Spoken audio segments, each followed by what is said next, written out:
လူကုန်ကူးမှုနဲ့ပတ်သက်ပြီးရှမ်းပြည်နယ်မြောက်ပိုင်းကွတ်ခိုင်မြို့ကစစ်မကောင်းပွဲဖြစ်ရတစ်ခုကိုဆက်ပြီးတင်ပြချင်ပါတယ်။ကွတ်ခိုင်မြို့ရက်ကွက်6ထဲမှာနေထိုင်တဲ့ကျောင်းနေအရွယ်အသက်15ဖြန့်ဝန်းကျင်ရှိတဲ့အမျိုးသမီးငယ်3ဦးဟာမူဆယ်မြို့မှာအလုပ်ရမယ်ဆိုပြီးလာရောက်စီးရုံးတဲ့အမျိုးသမီးပွဲစားတုံးနဲ့အတူဩဂတ်လ17ရက်ညပိုင်းကနေအိမ်ကနေမိဘတွေမသိဘဲခိုးထွက်ပြီးလိုက်ပါသွားခဲ့ကြပါတယ်။ပွဲစားမျိုးသမီးဟာလာရောက်ခေါ်ဆောင်စဉ်ကကားတစ်စီးနဲ့လာရောက်ခေါ်ယူသွားခဲ့တာဖြစ်ပြီးကလေးငယ်တွေစီမှာမှတ်ပုံတွေလည်းမရှိကြပါဘူး။ကလေးတွေပျောက်ဆုံးသွားပြီးနောက်မိဘတွေကပွဲစားမျိုးသမီးကိုဖုန်းဆက်စုံစမ်းတဲ့အခါပထမပိုင်းမှာမိုင်းလာဘက်ကိုရောက်နေတယ်လို့လိမ့်လဲပြောဆိုခဲ့ပေမဲ့နောက်ပိုင်းမှာကလေးတွေမူဆယ်ဘက်ကိုရောက်ရှိနေတာကိုစုံစမ်းသိရှိခဲ့ရပါတယ်။ကလေးတွေကိုပြန်လွတ်ပေးဖို့သို့မဟုတ်ဆိုင်းလိပ်စာပြောပြရင်ကိုယ်တိုင်လာရောက်ခေါ်ယူမယ်လို့မိဘတွေကပြောဆိုပေမဲ့ပွဲစားအမျိုးသမီးကဆိုင်းလိပ်စာပြောဖို့ညှင်းဆန်တဲ့အပြင်ကလေးတွေရဲ့ဖုန်းတွေကိုလည်းဆက်သွယ်လို့မရအောင်ပိတ်ထားလိုက်ပါတယ်။လက်ရှိမှာမိဘတွေဟာကလေးငယ်တွေလူကုန်ကူးခံရမှာကိုအထူးစိုးရိမ်ပူပန်နေကြပြီးကလေးတွေကိုပြန်လည်ပို့ဆောင်ပေးဖို့မျက်ရည်ဆက်လက်နဲ့တောင်းဆိုနေကြပါတယ်။မြေပြင်မှာတရားဥပဒေစိုးမိုးရေးပြပြနေပြီးကိုစိုးလူရဲမှုတွေထကြွနေတဲ့အထက်က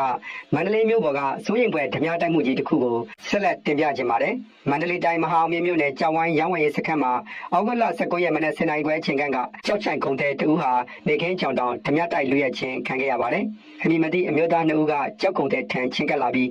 းမင်းပြည်သူ့ကာကွယ်ရေးတပ်ဖွဲ့နဲ့ဆက်သွယ်ထားတာရှိတဲ့စစ်ဆေးစရာရှိလို့လိုက်ခဲ့ပါဆိုပြီးအတင်းအဓမ္မဖမ်းဆီးခေါ်ဆောင်သွားခဲ့ပါတယ်။ထို့နောက်လူသူရှင်းတဲ့နေရာရောက်မှာတနက်ပြချင်းချောက်ပြီးကြောက်ကုန်တဲ့ထံကနေငွေသားကျပ်သိန်း12,000ကျော်နဲ့ကျပ်သိန်း900ကျော်တန်ဖိုးရှိတဲ့ကြောက်စိမ့်တဲ့အမျိုးစုံစုစုပေါင်းကျပ်သိန်း1000ကျော်တန်ဖိုးရှိတဲ့ပစ္စည်းတွေကိုဓမြတိုက်ယူဆောင်သွားခဲ့ကြပါတယ်စစ်ကောင်စီရဲ့ရဲတပ်ဖွဲ့ဝင်တွေကတရားခံတွေကိုလိုက်လံရှာဖွေနေတယ်လို့ဆိုပေမဲ့လက်ရှိအချိန်ထိဖမ်းဆီးရမိခြင်းမရှိသေးပါဘူးမြို့ကန်တွေကတော့အောက်ခြေရက်ကွက်အုပ်ချုပ်ရေးမှုတွေနဲ့ရဲအရာရှိတွေဟာကားကောင်းတွေကိုစီနဲ့စီးပွားရေးတွေအရှိန်အောင်နဲ့တိုးတက်နေကြပေမဲ့တာမန်ပြည်သူတွေအတွက်ကတော့ရွှေဆိုင်တွေငွေလဲစင်တာတွေနေ့စဉ်နဲ့အမျှဓမြတိုက်ခံနေရပြီးအသက်အိုးအိမ်လုံခြုံမှုလုံးဝမရှိတဲ့ဘဝတွေကိုရင်ဆိုင်နေကြရတယ်လို့ညှိတွားနေကြပါတယ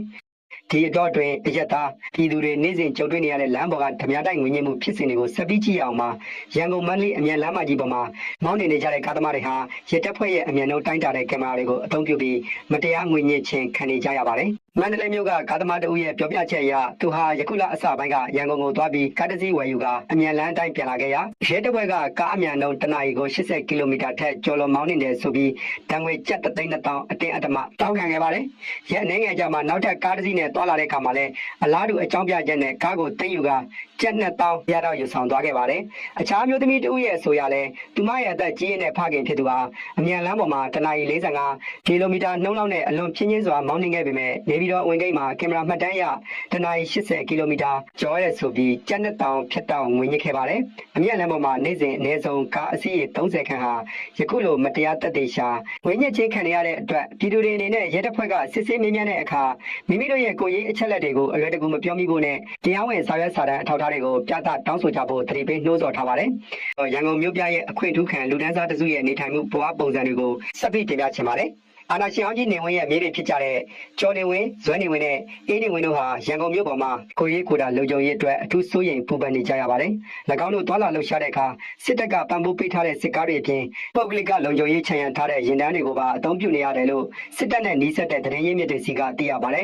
။၎င်းတို့ပိုင်ဆိုင်တဲ့ကုမ္ပဏီတွေမှာလည်းစစ်တပ်ကအငိမ့်စားယူထားတဲ့အရာရှိကြီးတွေနဲ့လက်ရှိစစ်ကောင်စီရဲ့ဝန်ကြီးတွေရဲ့တာသမီတွေဆွေမျိုးတွေကိ